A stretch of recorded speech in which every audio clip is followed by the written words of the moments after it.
היי חברים, אני יכול להיות איתכם כנה לרגע? למה כל יוצרי התוכן הקטנים נראים כאילו הם כלום? הם מעלים סרטון, עורכים טלפונים שבורים ומסכים שאי אפשר לראות איתם כמעט. מנסים את הכי טוב שלהם, ורק מצפים לכמה לייקים קטנים. הקהל קטן, הצפיות נמוכות. הם עדיין מצפים יום אחרי יום, ממשיכים לערוך, ממשיכים לעלות, ועדיין לא מוערכים מספיק. הם לא מוותרים, למרות שאתם, כן בסוף ויתרתם. אז למה להם לא מגיע את הצ'אנס הזה? להיות גדולים, כמו כל היוטיוברים האחרים.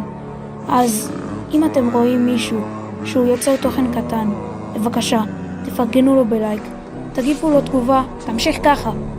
תפרגנו לו, תגידו לו, אתה יכול.